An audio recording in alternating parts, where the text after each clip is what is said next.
అందరికీ మంత్రి రాంబాబు గారికి నమస్కారం. యాక్చువల్గా వర్గీకరణ సమస్య ఉన్నప్పుడు సమస్య అరైజ్ అయినప్పుడు నేను సిక్లో ఉన్నాను. అంటే 96 నుంచి 2001 వరకు నేను ఆల్మోస్ట్ బెడ్రిడన్ టైప్లో ఉన్నాను. తర్వాత 2002లో రాజమండ్రి మేయర్ కంటెస్ట్ చేశాను. తర్వాత 2004లో పార్లమెంట్ కంటెస్ట్ చేసింది. 1985లోనే యూనివర్సిటీలో ఉంటూ ఆల్ యూనివర్సిటీ ప్రెసిడెంట్ కింద ఉంటూ ఆల్ యూనివర్సిటీస్కి హైదరాబాద్ నుంచి కంటెస్ట్ చేస్తే అన్న ఆధ్వర్యంలో స్టీల్ ప్లాంట్ ఎంప్లాయీస్ ఎంతో మంది హైదరాబాద్ వచ్చి Andhra university steel plant medical college అందరూ వచ్చి పనిచేశారు. ఒక లింక్ ఉంది, link between Andhra university and steel plant. అది ఇంజనీరింగ్ కాలేజ్ అవ్వచ్చు, మెడికల్ కాలేజ్ అవ్వచ్చు, university north campus, south campus, medical college and steel plant. ఇక్కడ ఏమన్నా జరిగితే వాళ్ళు వచ్చేవారు, వాళ్ళకి ఏమైనా జరిగితే ఇక్కడి నుంచి వచ్చేవారు. ఇటువంటి సత్సంబంధాలు మా టైంలో ఉండేవి. అందు గురించి అందరికీ నేను బాగా తెలుసు. సరే, భగవంతుడి దయ వల్ల ఎంపీ అయ్యాను. బాబాసాహెబ్ ఇచ్చిన రిజర్వేషన్లతో ఎంపీగా కంటెస్ట్ చేసి నెగ్గాను. సరే, ఈ రోజున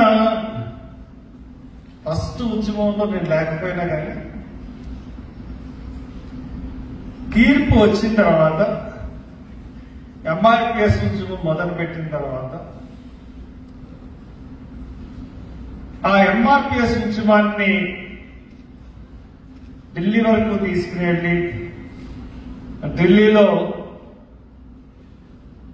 కాంగ్రెస్ పార్టీని కూడా కన్విన్స్ చేసి ఉషా మెహ్రా కమిషన్ అని చెప్పి వేసి ఒక తతంగం చెయ్యక ముందు రాజశేఖర రెడ్డి గారు అసెంబ్లీలో తీర్మానం చేసి తీర్పు వచ్చిన తర్వాత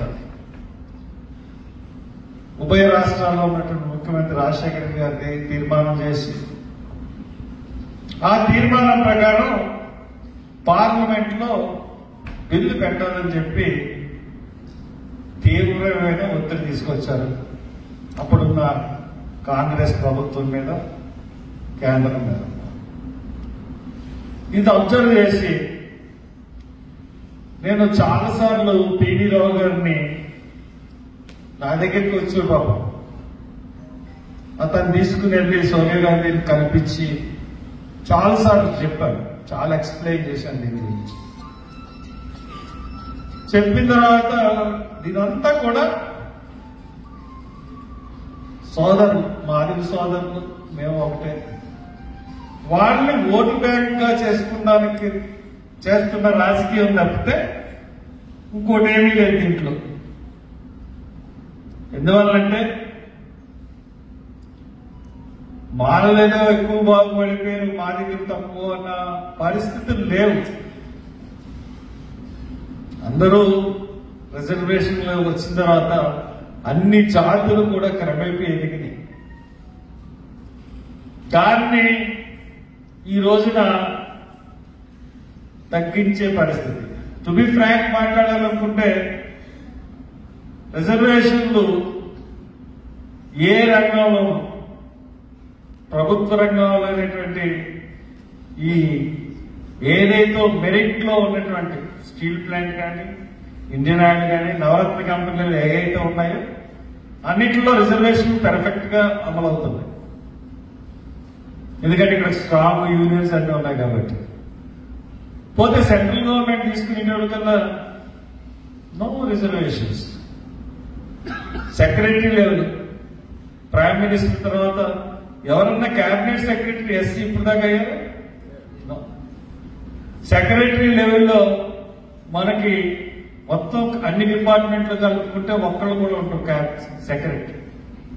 జాయింట్ సెక్రటరీలు మా అయితే ఒక 5% కూడా ఉంటారు. అటువంటిది మనం ఏదో దోసేసుకుంటున్నాం అన్నట్టుగా మాట్లాడడం అన్నది కరెక్ట్ కాదు. ఇదే సమస్య ఉత్తర భారతదేశంలో ఎందుకు లేదు? ఇదే సమస్య మహారాష్ట్రలో ఎందుకు లేదు? ఇదే సమస్య బీహార్లో ఎందుకు లేదు? ఇదే సమస్య ఇక్కడ ఆంధ్రప్రదేశ్లో ఎందుకు ఉంది? ఈ ఆంధ్రప్రదేశ్లో మందకృష్ణని ఒక పావు కింద వాడుకొని ఒక ఓట్ బ్యాంక్ కింద తయారు చేసుకోవాలన్న ఒక కుటిలపు రాజకీయ రచన చేశాడు చంద్రబాబు నాయుడు. ఆ రచనని కొనసాగిస్తూ అక్రమంగా అన్యాయంగా కోర్టులో పోతుందని తెలిసిన రిజర్వే ఇంప్లిమెంట్ చేశాడు.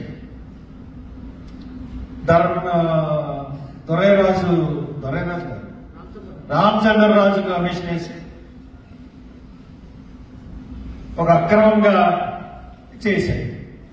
చేసిన తర్వాత సుప్రీంకోర్టు కొట్టేసిన తర్వాత మళ్లీ ప్రయత్నం మొదలు పెడితే రాజశేఖర రెడ్డి దాన్ని వంతపాడి అతను తీసుకెళ్లిపోవడం వెళ్ళి ఈ జాతిని కాంగ్రెస్ వైపు తీసుకొచ్చేద్దామని అతను ఆలోచించి మాల్ని ఎలాగా కాంగ్రెస్ తోనే ఉంటారు, మాదిగలు కూడా తీసుకొచ్చేద్దాం ఒక దురుద్దేశంతో.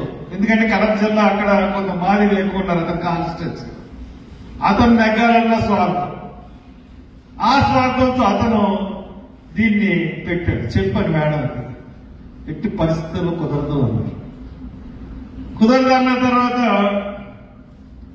నాతో ఘర్షణ అయింది. ఘర్షణ అయినందుకు నేను కూడా గట్టిగానే నిలబడ్డాను, సమాధానం చెప్పాను.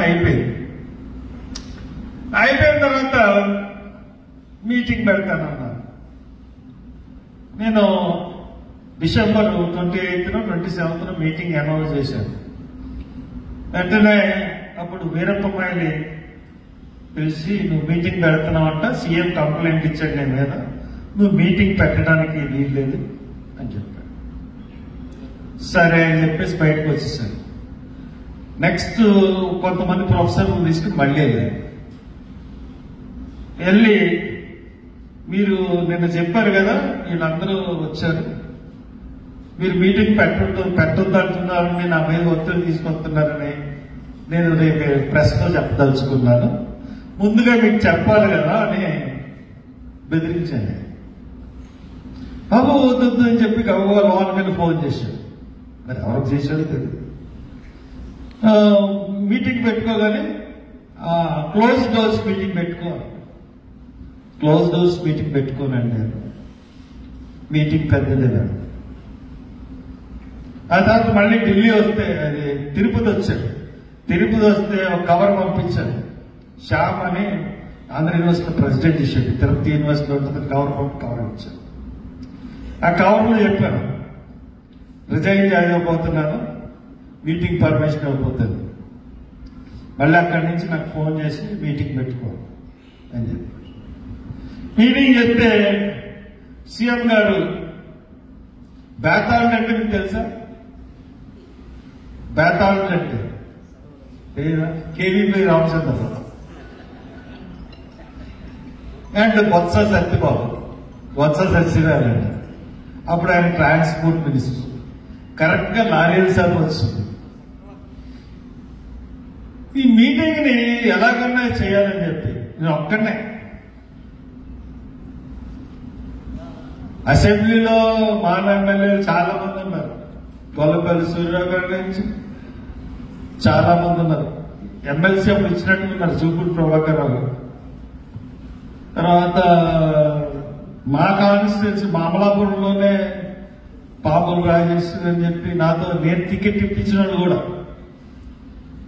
అలాగే ఎంపీలు చింతమోహన్ కానీ, పన్మార్ లక్ష్మి కానీ, జేడీ శీలం కానీ ఎవరు ఒక్కళ్ళు కూడా మీటింగ్కి రాలేదు. ఒకే ఒక్కడు వచ్చాడు, దారా సాంబయ్య అని చెప్పి సంతనూతలపాటి నుంచి ఆయన వచ్చాడు. ఆ మీటింగ్కి 90 లక్షలు ఖర్చు అయ్యింది.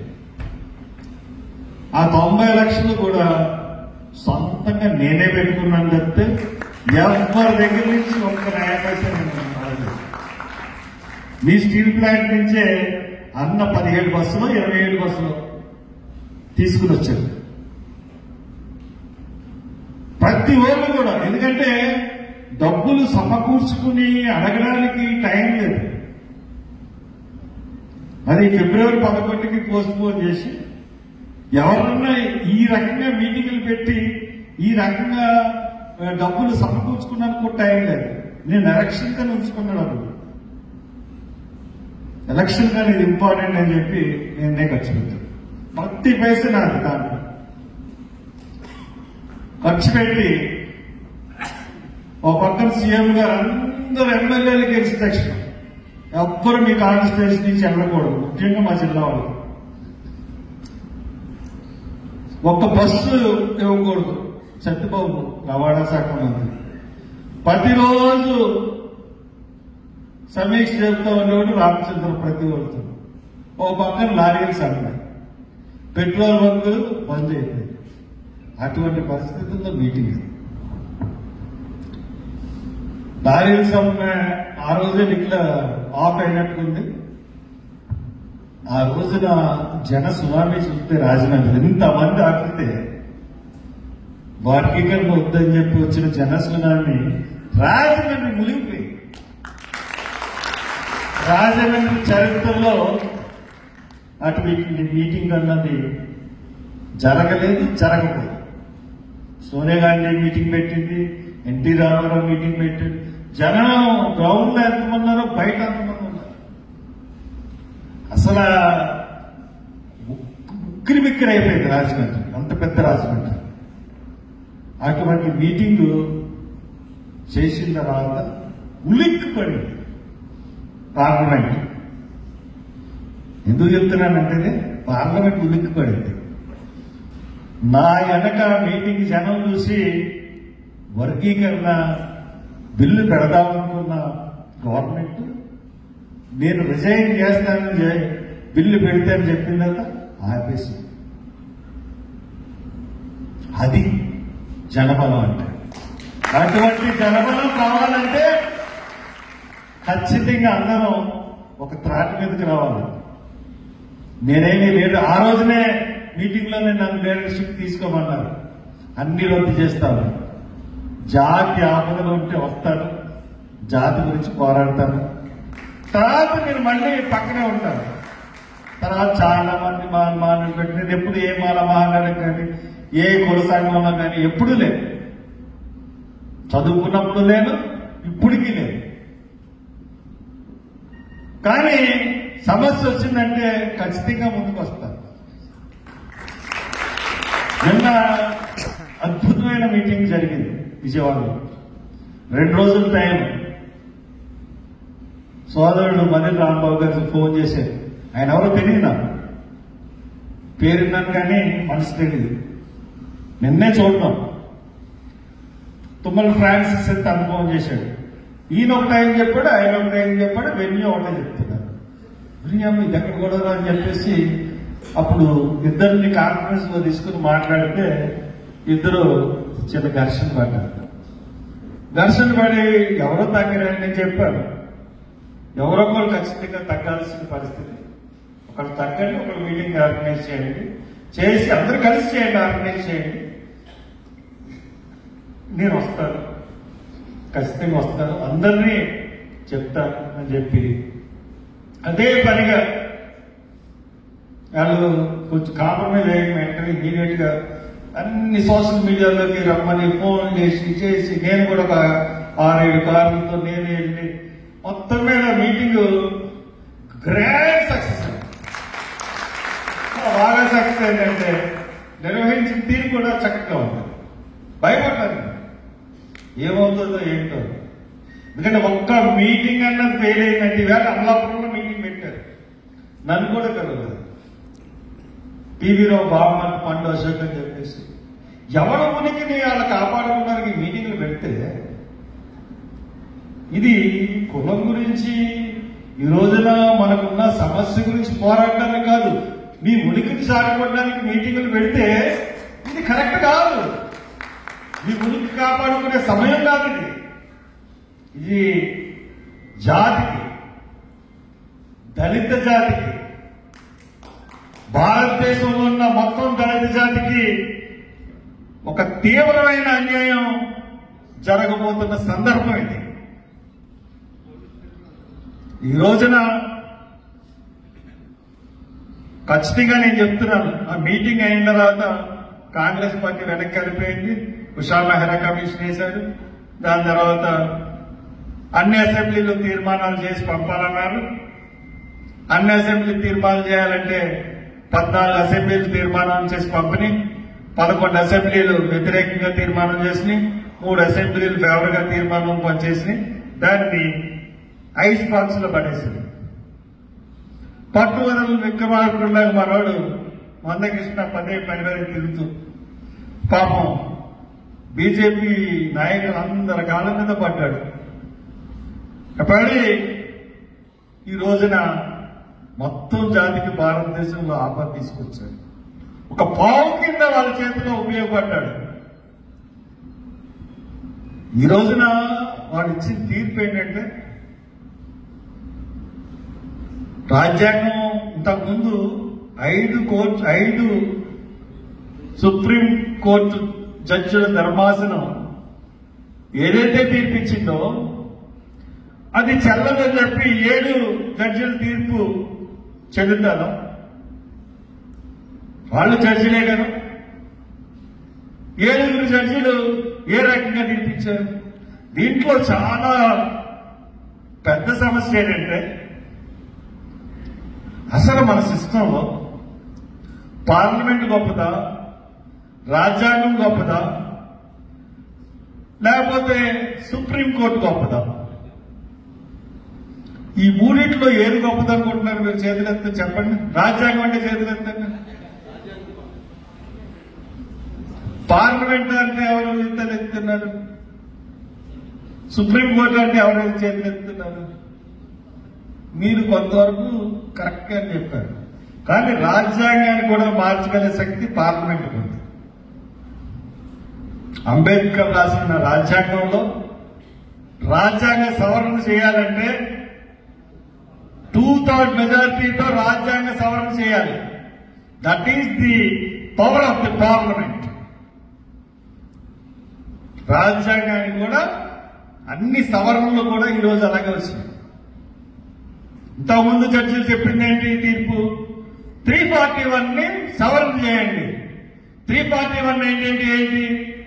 341 అంటే షెడ్యూల్ కులాలు గుర్తించడానికి రాష్ట్రపతికి హక్కు ఉంటుంది, పార్లమెంట్కి హక్కు ఉంటుంది.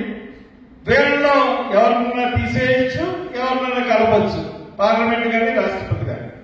అంతకు మించి ఎటువంటి హక్కులు కూడా 341 ప్రభుత్వానికి కానీ సుప్రీంకోర్టు కానీ కల్పించలేదు. దీన్ని బైపాస్ చేసి 341 బైపాస్ చేసి మీరు రాష్ట్రానికి విభజించుకోవాల్సిన అధికారం మీకు ఇవ్వడానికి మీకు హక్కు ఏంటి? మీకు హక్కు లేదు. హక్కు లేకుండా తీర్పిస్తే దాన్ని స్వాగతిస్తావా? పైగా దాంట్లో క్రిమిలేయర్ అన్నది చూపించారు. ఇవాళ క్యాబినెట్ మీటింగ్ పెట్టి క్రిమిలేయర్ పార్లమెంట్ మెంబర్లందరూ ఎదురు తిరిగారు. ఎందుకంటే పార్లమెంటు మెంబర్ గా 10 సంవత్సరాలు చేశాను కాబట్టి, మేము మా టైంలో ఒకసారి మన్మోహన్ సింగ్ ప్రైమ్ మినిస్టర్ కి బ్రేక్ఫాస్ట్ కి పిలిచి మా సమస్యలు తెలుసుకున్నామంటే, నంది అల్లయ్య గారును మా మంద జగన్నాథం గారు వీళ్ళిద్దరూ కలిసి దీంట్లో రిజర్వేషన్ అంశం పెట్టాలి, వర్గీకరణ అంశం అంటే అందరిని బయటకు చూసినంత పని చేశారు. యూపీ, ఉత్తర భారతదేశం ఆ క్వశ్చన్ అరేంజ్ అవ్వడానికి అయినోడికి అసలు సబ్జెక్టే మాట్లాడడానికి వీల్లేదని చెప్పారు. అంత స్ట్రాంగ్ వాళ్ళు అందరూ చమర్సే, అంతా మాదిరిలే, ఎవ్వరూ వర్గీకరణ ఒప్పుకోరు. మాయావతి మాది కదా, చమరు కాదు. వీళ్ళందరూ చెప్పాల్సిన సంపాదించిన వాళ్ళే మెజారిటీ అంతా. ఎట్టి పరిస్థితుల్లోనూ జాతి, ఎందుకంటే ఈ జాతి ఎప్పటికైనా రాజ్యాధికారం సాధించుకోవాలంటే షెడ్యూల్, ఏదైతే షెడ్యూల్ ఉందో ఆ కులాలన్నీ కలిపి సంఘటితంగా పోరాడితే భారతదేశంలోనే మనం రాజ్యాన్ని స్థాపించే హక్కు ఎప్పటికైనా వస్తుందని నమ్మగలిగిన సిద్ధాంతం కలిగిన వాళ్ళే. కాబట్టే ఎవరు ఒప్పుకోవట్లేదు. వేళ ఎంపీలందరూ కలిసి మోడీ దగ్గరికి వెళ్తే మోడీ ఏమన్నాడు? క్రిమినల్ అంశం తీసేస్తాం, దాన్ని పాటించాం. నువ్వెవరు తీయడానికి? సుప్రీంకోర్టు ఒక తీర్పు ఇచ్చింది. ఆ తీర్పిచ్చిన తర్వాత 2 విషయాల మీద తీర్పిచ్చింది. ఒక అంశం అంటే తీసేస్తారంట, ఒక అంశం ఉంచుతారంట. అది చేయాలంటే ఏం చేయాలి? నువ్వు రాజ్యాంగ సవరణ చేయాలి. చెయ్యి రాజ్యాంగ సవరణ. ఇది క్రిమినల్ ఉంచుదాము,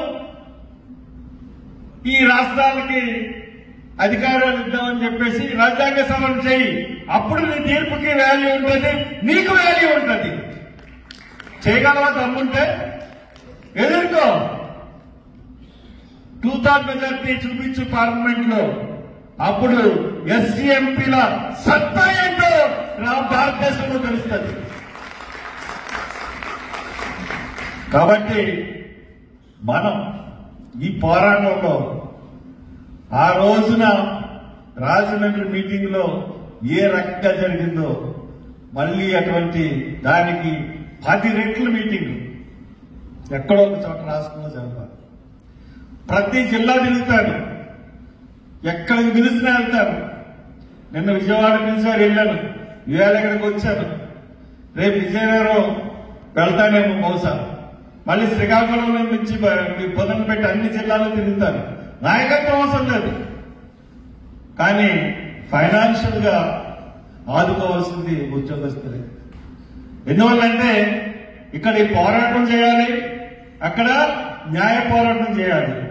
న్యాయ పోరాటం చేసేటప్పుడు హర్ష్ కుమార్ వాదిస్తేనేమో జడ్జి మొక్కడు చెప్పడం, అదే హరీష్ రావు లేకపోతే కపిల్ సిబాల్ వాడిస్తే జాగ్రత్తగా.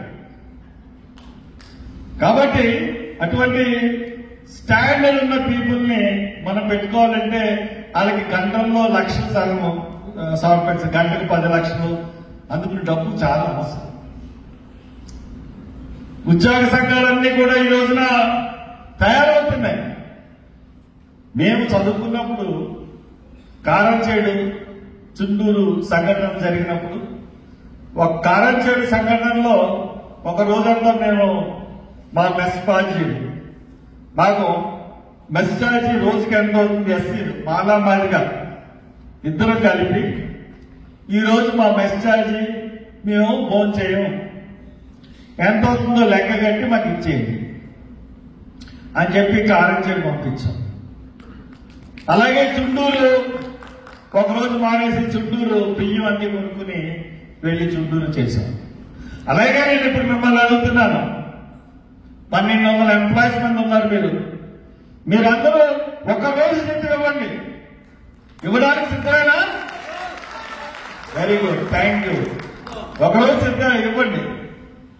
తర్వాత ఇంకా మీ శక్తి కొద్ది ఇక్కడ ఉన్న ఆర్థిక అవసరాల దృష్ట్యా మీతో మేము టచ్లోనే ఉంటాం కాబట్టి నేను దీన్ని ఆర్గనైజ్ చేయను.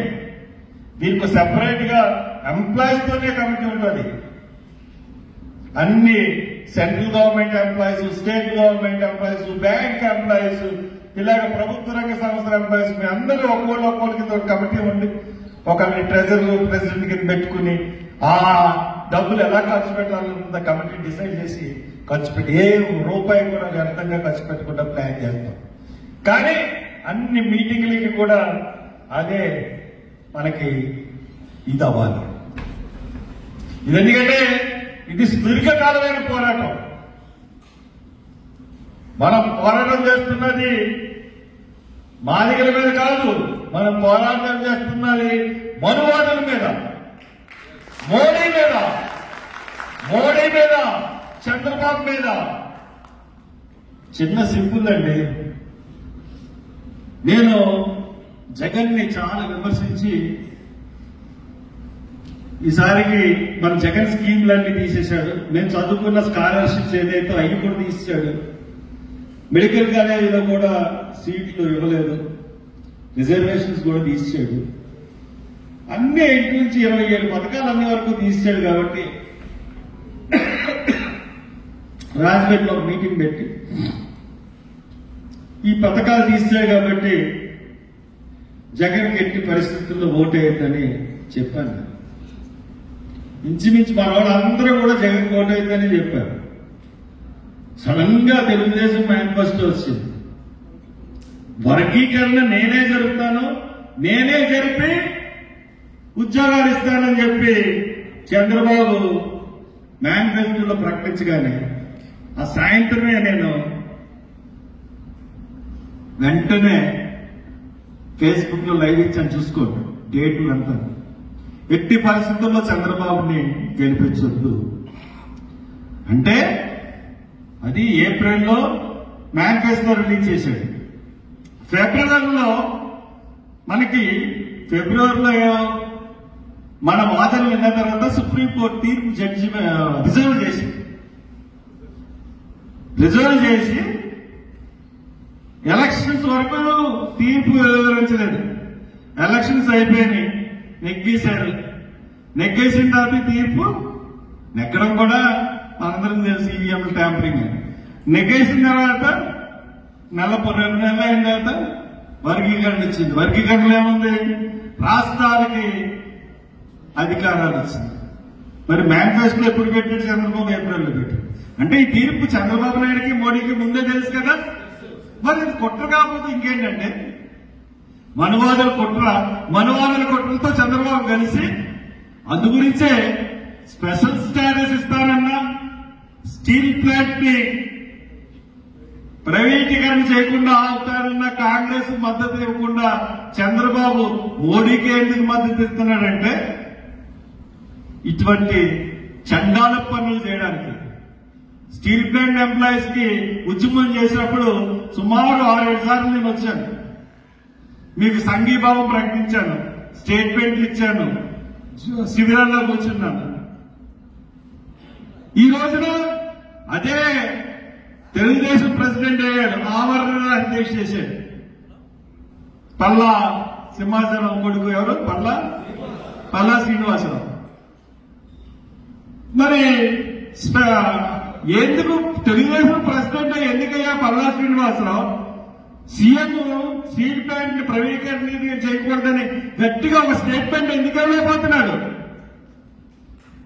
నువ్వు జగన్ అన్నావు కదా, స్టీల్ ప్లాంట్ ని ప్రైవేటీకరణ చేయడానికి నువ్వు ఢిల్లీ అవ్వవా అని చెప్పి నువ్వు సాధించుకొస్తున్నావేంటి? ఆప్ చేస్తావు స్టీల్ ప్లాంట్ ప్రైవేటీకరణ అన్నది నువ్వు చెప్పాలి కదా. చెప్పకుండా నువ్వేం చేస్తున్నావు అంటే స్పెషల్ స్టేటస్ కాంగ్రెస్ పార్టీ ఇస్తాను. కాంగ్రెస్ కి కొంతమంది తక్కువ ఉన్నారు. మీరు వెళ్ళి కలిస్తే నువ్వును నితీష్ కాంగ్రెస్ గవర్నమెంట్ లోకి వస్తుంది, మాకు స్పెషల్ స్టేటస్ వస్తుంది, స్టీల్ ప్లాంట్ అయిపోద్ది. అయినా ఇవన్నీ అవసరం లేదు.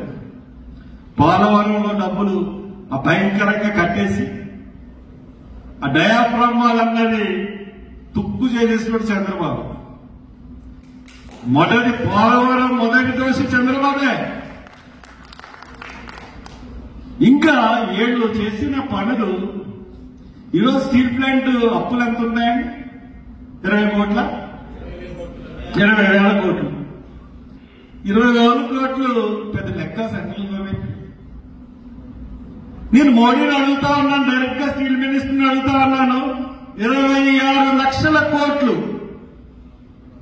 26 లక్షల కోట్లు, 20 కోట్లు కాదు, 26 లక్షల కోట్లు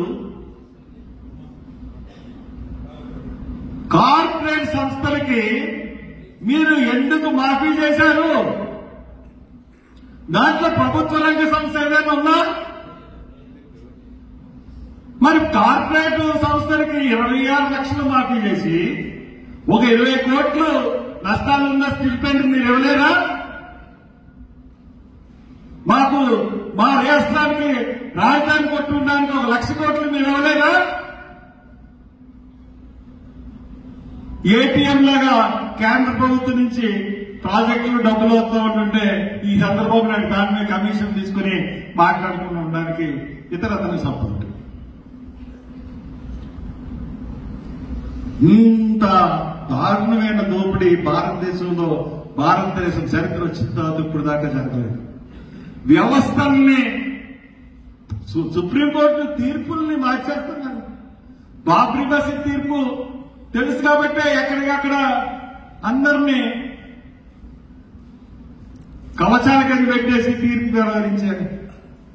ప్రతి విషయంలోనూ వ్యవస్థల్ని, ఎలక్షన్ కమిషన్ ని బ్యాలెట్ పెట్టమంటే బెటర్.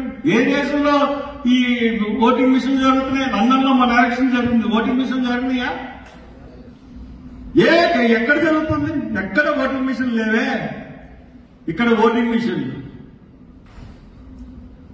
ఎలక్షన్ రోజు కన్నా కౌంటింగ్ రోజున ఎక్కువ శాతం ఓట్లు, 15% ఓట్లు ఎక్కువ పోలేనాయి. 15% ప్రతి కాన్స్టిట్యూన్సీ. అంటే ఎంత మోసం! ఇటు ఎలక్షన్ కమిషన్ మోసం, అక్కడ సుప్రీంకోర్టుని ఆ వ్యవస్థ, ఇక్కడ సిబిఐ. ఎందుకు మన సిబిఐ అంటే మొన్న వైజాగ్ లో ఈ ఎలక్షన్ టైంలో 25,000 కోట్ల కొకైన్ ని పట్టుకున్నారని చెప్పి పెద్దగా వచ్చింది. దీనికి కారణం జగన్మోహన్ రెడ్డి నాళ్ళు, దీనికి కారణం చంద్రబాబు నాయుడు, పురంధేశ్వరి నాళ్ళు. ఏమైంది కేసు? సిబిఐ మాట్లాడదు, ఇంటర్పోల్ మాట్లాడు. ఇంటర్పోల్ నుంచి వచ్చిన సమాచారం అది. అంటే మోడీ, అదానీ సరుకు. అంటే భారతదేశంలో మాదక ద్రవ్యాలను కూడా తీసుకొచ్చి అమ్మించి డబ్బులు చేసుకునే వ్యవస్థ అన్నది ప్రభుత్వంలో చొప్పించారంటే సిబిఐ మాట్లాడలేదంటే ఆ ప్రభుత్వ వ్యవస్థలో కూడా ఇటువంటి వ్యవస్థల్ని చొప్పించారు. కాబట్టి ఆ కేసు గురించి ఈ రోజు వరకు కూడా ఎవరు మాట్లాడలేదు. ఒక మీడియా సంస్థలు కూడా మాట్లాడడం. ఆ నీళ్ళు తిట్టుకోవడం, ఈ నాన్న తిట్టుకోవడం, సమస్యల గురించి మాట్లాడడం. సమస్యల గురించి మాట్లాడేవాడికి అసలు ఆ మీడియాలోనే చూపిస్తుంది. ఇటువంటి పరిస్థితులు మనకున్నాయి. మనకి ఎవ్వరూ సపోర్ట్ కాదు. మన వ్యవస్థలు అన్ని కూడా, అన్ని వ్యవస్థలు, మీడియాలతో కూడా అన్ని వ్యవస్థలు కూడా మోడీ గుప్పుట్లో ఉన్నాయి. మనకి మన చేతిలో ఉన్నది ఒకటే, సోషల్ మీడియా ఒకటే. ఆ సోషల్ మీడియా ద్వారా ప్రచారం గట్టిగా మొదలు పెట్టండి. ఆ సోషల్ మీడియా ద్వారానే సంఘటితం అవుతాం. ఆ సంఘటనతో కేసు పోరాటం తెలియజేస్తూ నాకు ఈ అవకాశం ఇచ్చిన మీ అందరికీ మరొకసారి కృతజ్ఞతలు తెలుపుకుంటూ సెలవు తీసుకున్నాను. జై హింద్. Thank you sir.